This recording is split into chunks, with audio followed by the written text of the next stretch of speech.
This is Mac OS Ken. COVID cuts iPhone production in India, a paradoxical call to authorities, and a couple of cool trailers for Apple TV Plus. It is Wednesday, the 12th of May, 2021. I'm Ken Ray, and this is news from Mac OS Ken, brought to you by yours truly and sponsored by Upstart. Fair and fast personal loans. Learn more and check your rate at upstart.com/macOSCan. This show is also sponsored by Ladder, smart, dynamic term life insurance.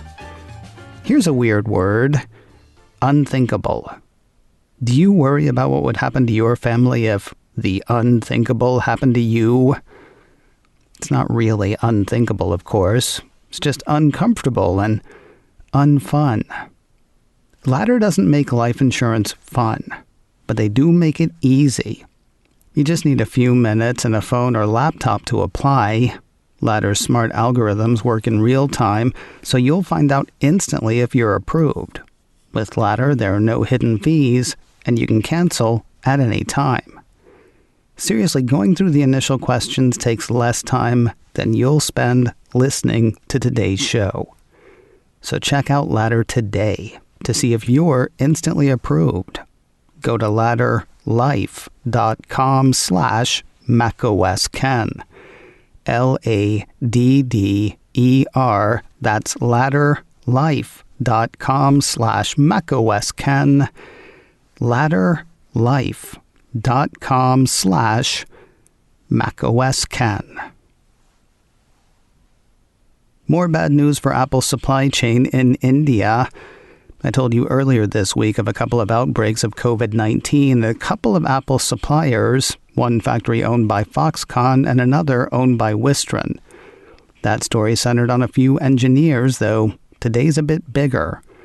Mac Rumors says iPhone 12 production at a Foxconn factory in India has been cut by more than 50% amid a lockdown and multiple reported cases of COVID-19 infections for workers at that plant. Citing a Reuters report, the piece says the main factory located in Tamil Nadu has been forced to significantly cut back on production. Mac Rumors quotes the Reuters report saying more than 100 Foxconn employees in the state have tested positive for COVID-19, and the company has enforced a no-entry ban at its factory in the capital of Chennai until late May. That's according to a secret source said to know something, but not allowed to speak publicly about it.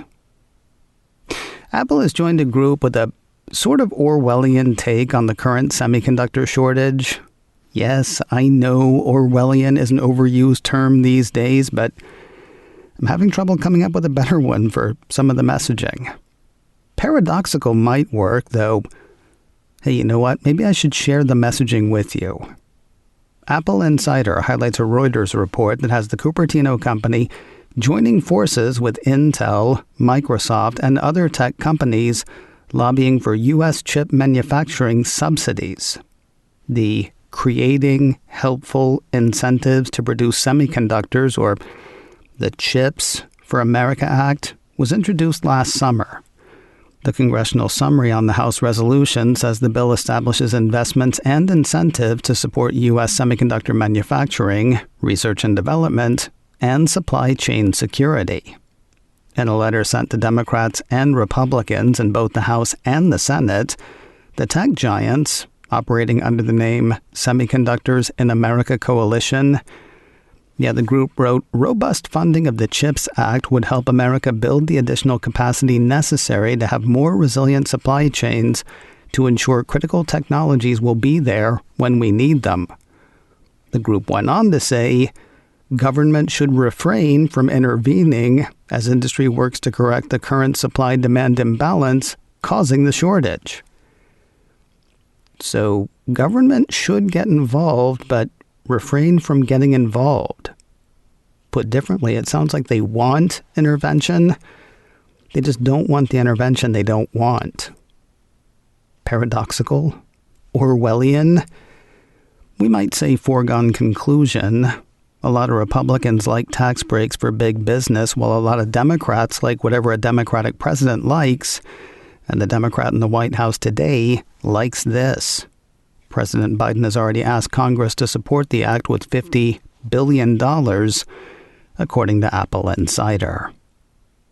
One company has put a dollar amount on app tracking transparency and its bottom line. You probably remember what app tracking transparency is. Introduced in the last few weeks with the release of iOS 14.5, ATT requires apps to ask for a user's permission before tracking what they do across other apps on their various devices. Now, Apple Insider has the game engine maker Unity saying it expects ATT to trim $30 million from its annual revenue. To put that loss in perspective, Unity's revenue for the first quarter of 2021 came in at $234.8 million, a 41% increase over the same quarter a year earlier. That actually gives me no perspective, but I do like to pretend. More trouble for Apple in the United Kingdom. I told you Tuesday of a sort of class action suit brought against the company for allegedly overcharging customers of the App Store in the UK. Now 9to5Mac says the company is being investigated for discriminating against people with disabilities. The story centers around Colin Hughes, a quadriplegic Apple user who says he is unable to comply with Apple UK's requirement to visit a store in person in order to join or renew the company's iPhone upgrade program. The program requires customers to physically go to an Apple store to sign the upgrade program agreement. I do remember thinking that was odd during pandemic-related lockdowns over the last year. When Apple stores closed in the UK, the upgrade program was suspended. There was no workaround then, and Hughes says Apple offers no alternative for folks in his situation.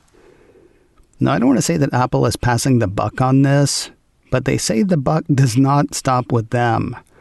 Hughes says Apple says it's a Barclays requirement to visit the retail store in order to sign the upgrade program agreement, Barclays being the financial firm underwriting upgrades in the UK. But when Hughes suggested alternatives, he says those alternatives were rejected by Apple. Now 9to5 says the UK's financial ombudsman has opened an investigation into whether Apple discriminates against severely disabled customers through its iPhone upgrade program conditions. Both Apple and Barclays are being investigated, according to the report. Visa has gone live with support for Apple Pay in Japan. Mac Rumors says the financial services company announced Tuesday users of Visa's debit or credit cards would have access to Apple's contactless payment solution on the island nation. According to the report, customers with Visa cards issued by A+, SMBC Finance Service, NTT Docomo, Credit Saison, Jax, Mitsui Sumitomo Bank Card, and Rakuten cards will be able to add their card to their wallet on iPhone and Apple Watch. Apple's apparently got its first big partner for paid podcasts. The Hollywood Reporter says Wondery will bring its Wondery Plus subscription service to Apple Podcast subscriptions. The news is sort of surprising since Amazon bought Wondery earlier this year as part of its podcast push. Of course, Amazon also likes to make money, which makes choosing Apple's premium podcast play interesting. Does it signal a belief that Apple will win in the premium podcast space? Or is Amazon just looking to grab all the nickels and dimes it can find? The Amazon side does not say, though the whole thing got a nice mention from Wondery CEO Jen Sargent.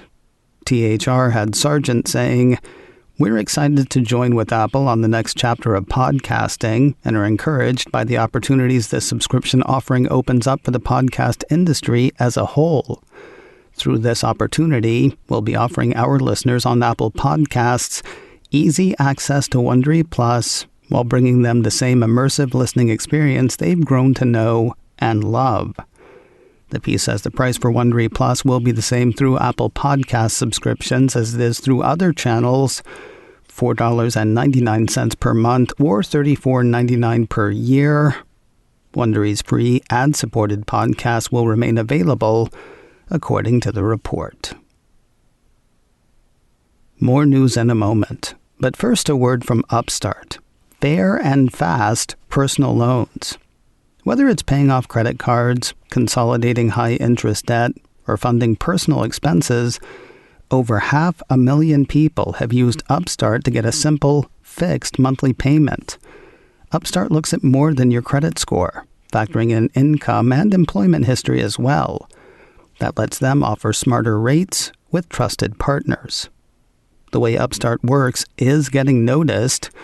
The Wall Street Journal says Upstart's model has expanded credit access and encouraged other lenders to explore ways to lend to more people with no or limited credit history. With a 5-minute online rate check, you can see your rate up front for loans between $1,000 to $50,000, and you can receive funds as fast as 1 business day after accepting your loan. Find out how Upstart can lower your monthly payments today when you go to upstart.com/macOScan. UPSTART. That's upstart.com/macOScan. Don't forget to use my URL to let them know I sent you. Loan amounts will be determined based on your credit, income, and certain other information provided in your loan application. Go to upstart.com/macOScan. Project Chip is dead. Long live Matter. You may remember the Connectivity Standards Alliance. That's a group of companies including Amazon, Apple, and Google dedicated to making Internet of Things play nice. MacRumor says the alliance on Tuesday announced the launch of Matter, a new interoperable secure connectivity standard designed for smart home devices. New might be a bit of a misnomer. It used to be called Project Chip. Since neither name really explains, MacRumors takes it upon itself, saying Matter is a unified IP-based connectivity protocol that will be used to build and connect Internet of Things ecosystems. It's royalty-free and enables communications between a wide range of smart devices. Plus, it serves as a seal of approval to ensure that items built on this standard are reliable, secure, and able to work together. The first Matter devices are expected later this year. Announced early adopters include Amazon, Google, and, interestingly, not Apple. That said, one of the key points of Matter is making sure devices work seamlessly with Amazon's Alexa, Google's Assistant, and Apple's HomeKit with Siri. So even if Apple's not an early adopter, it should be welcoming and welcome. Applications are open for the Apple Developer Academy in Detroit, including positions to learn or lead. iMore says the program is accepting applications for both students and mentors. Announced back in January as part of the company's Racial Equity and Justice Initiative, Apple says the academy is designed to empower young Black entrepreneurs, creators, and coders, helping them cultivate the skills necessary for jobs in the rapidly growing iOS app economy. Run in conjunction with Michigan State University, the school says the academy is open to all, though Detroit residents will take priority. According to iMore, students 18 or over can sign up to learn about the Apple ecosystem, coding, design, entrepreneurship, and professional skills. There is also a month-long program for people curious about the possibility of the career path. No prerequisites and no charge for the program. Necessary equipment will be provided. That said, the application requires uploading a brief video, according to iMore. Submissions are due by the end of June. The program runs from early October through the following August. More information is available at Michigan State University's website. That is developeracademy.msu.edu. And finally today, 2 tales of Apple TV Plus, starting with another first look at another high-profile title. The Mac Observer says the Cupertino streamer has dropped a date and a trailer for Lisey's story, the limited series adaptation of the Stephen King novel of the same name. I won't walk you through the trailer. You can see it for yourself on YouTube. I will say if you saw or read Hearts in Atlantis, it's got a bit of that feel. The book was darker than the movie, and this leans more towards that book. Dark, but not dismal.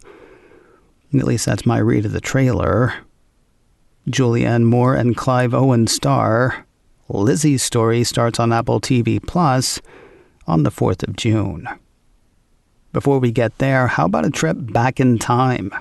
iDownload blog says Apple has dropped the trailer for 1971, the year that music changed everything.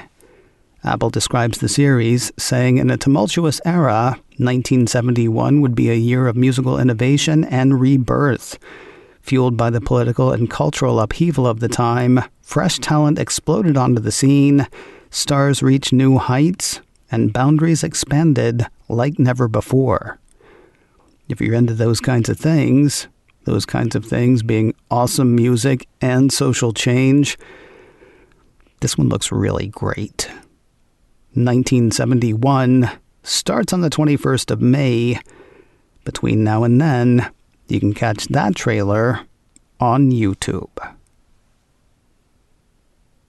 Coming up in a few minutes, Rob Walsh, VP of Podcaster Relations at Libsyn, kicks around the Apple podcast changes.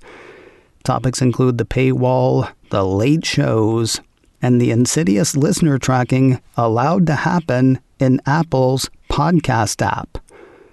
Podcasters talk podcasting in a few minutes. Do that listening thing wherever you listen to podcasts. macOS Ken, brought to you by me and sponsored by Ladder. Smart, dynamic term life insurance.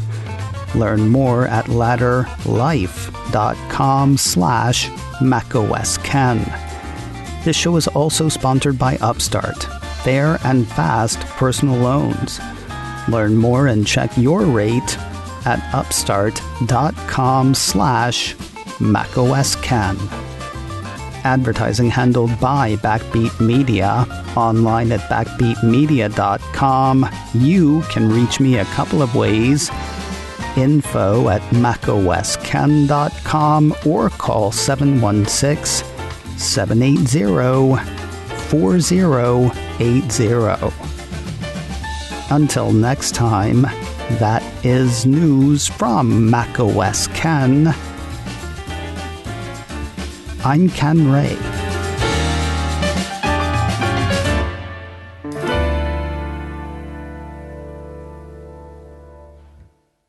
Ciao.